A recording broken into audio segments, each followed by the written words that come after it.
Hello, my name is Helga Stopper and I'm a professor for toxicology at the Department of Pharmacology and Toxicology at Würzburg University in Germany. The topic of this lecture is e-waste. What is it and why is it a health threat?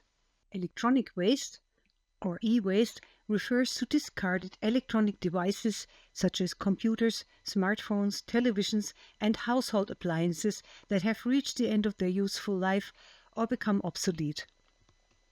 The increasing generation of e-waste worldwide due to technological advancements, consumerism, planned obsolescence, and short product life cycles lead to environmental and health concerns. Hundreds of thousands of tons of used electrical and electronic devices are delivered from industrialized countries to African countries every year. Supposedly they are repaired and reused, but approximately 75% of these devices end up as e-waste. Workers, who are often children and young people, extract materials from them using primitive methods and endanger their health. The environment, such as soil, water and air, is polluted with many chemicals released by this e-waste, and little is known about the consequences for people living in the close environment.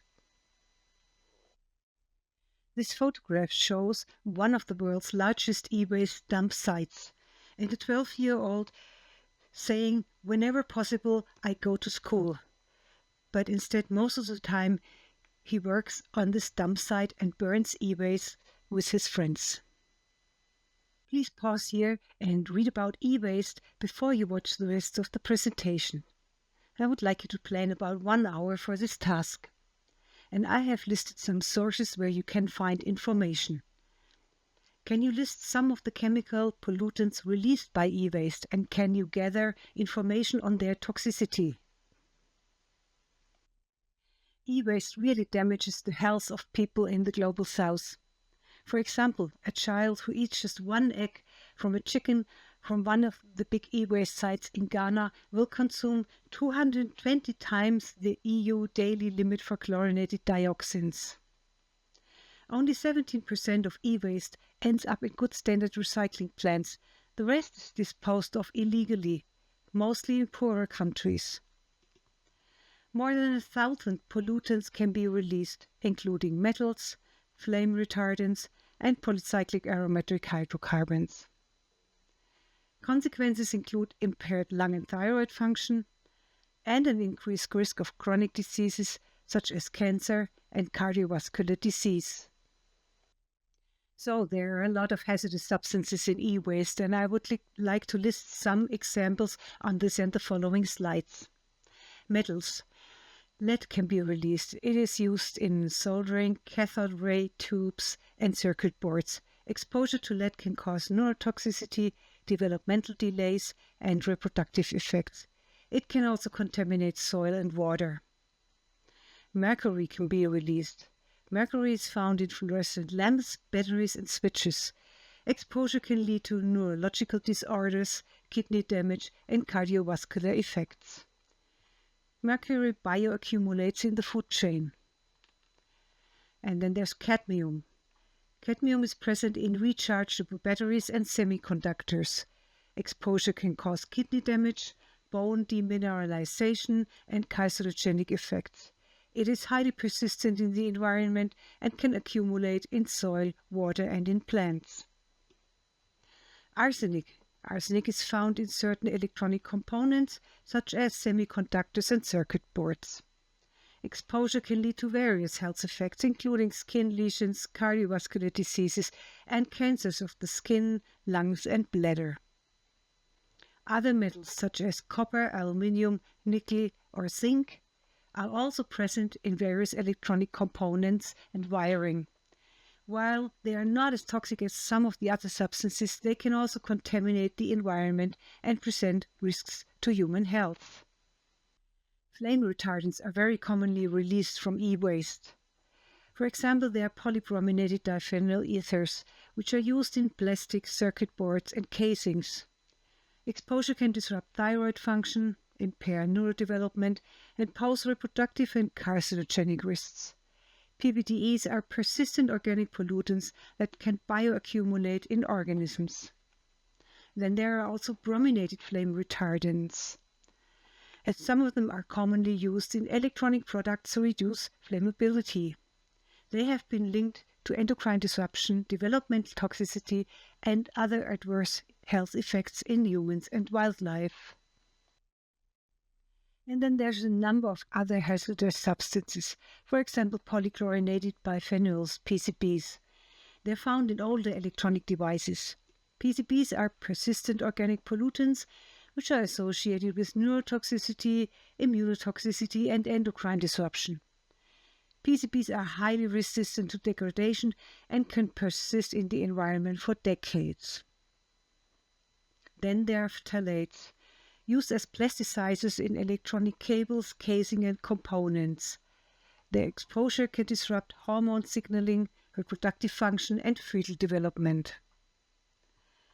Chlorofluorocarbons and hydrochlorofluorocarbons are some other compounds. They're found in cooling systems of electronic appliances like refrigerators and air conditioners. These chemicals are ozone-depleting substances, and they contribute to the destruction of the ozone layer, leading to increased UV radiation exposure and environmental damage. So what do we know about the health impacts of e-waste exposure? Well, there are acute health effects and there are chronic health effects. Among the acute health effects, there's inhalation exposure. Inhalation of e-waste dust or fumes can cause respiratory irritation, coughing, and shortness of breath.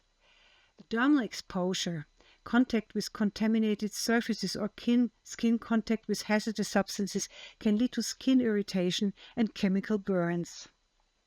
And then accidental ingestion of contaminated water or food can result in acute poisoning, gastrointestinal symptoms, and systemic toxicity.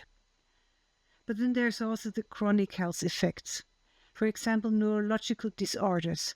Chronic exposure to heavy metals and neurotoxic chemicals can lead to cognitive impairment, memory deficits, and neurological disorders. Chronic health effects can be developmental effects. Prenatal exposure can impact fetal development, can lead to birth defects, developmental delays, and behavioral disorders in children.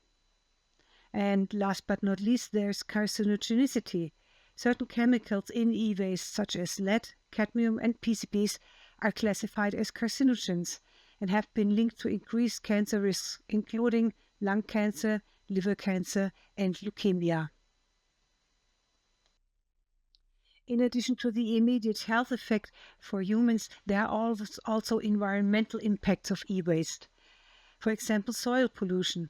Leaching of hazardous substances from e-waste into soil can contaminate terrestrial ecosystems, affecting plant growth, soil microbiota, and wildlife habitat. Water pollution. Runoff and leachate from dumping sites can contaminate surface water and groundwater, leading to aquatic ecosystem degradation, bioaccumulation in aquatic organisms, and then again threats to human health through drinking water contamination. Air pollution. Improper informal recycling through open burning or uncontrolled incineration can release toxic fumes, particulate matter, and persistent organic pollutants into the atmosphere, contributing to air pollution and respiratory health risk for nearby communities as well. Altogether, informal recycling practices in developing countries, characterized by rudimentary techniques, inadequate safety measures, and exposure to hazardous substances, pose risk to workers' health and to the environment.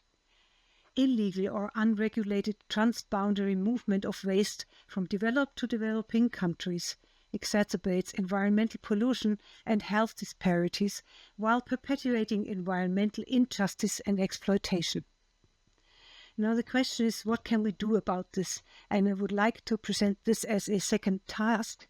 Please pause here, think about this a little bit, research the internet, and make some suggestions about possible improvements. Some possible improvements may be sustainable recycling, promotion of environmentally sound waste recycling practices, including dismantling, shredding, sorting, and recovery of valuable materials using state-of-the-art technologies and pollution control measures to minimize environmental and health risks. Circular economy. Adoption of circular economy principles to promote resource efficiency, product durability, repairability, and recycling, aiming to reduce waste generation, extend product life cycles, and minimize resource depletion and environmental impacts. And then, of course, there's public awareness. Education and outreach efforts to raise awareness about the environmental and health impacts of e-waste are needed to encourage responsible consumption, promote product stewardship, and advocate for policy reforms and corporate accountability. I would like to summarize some of the key points discussed in this presentation. We have heard about the origins of e-waste and hazardous substances in e-waste, including metals, flame retardants, and persistent organic pollutants. And we have heard about acute and chronic health effects of e-waste exposure, including respiratory, neurological, developmental, and carcinogenic effects, and the importance of preventive measures and risk mitigation strategies. And we have learned that there are environmental impacts, like consequences for the ecosystem, air and water pollution. There's a need for policy reforms and public engagement to address e-waste as an important environmental and public health issue. And with this, I would like to thank you for your participation in this activity.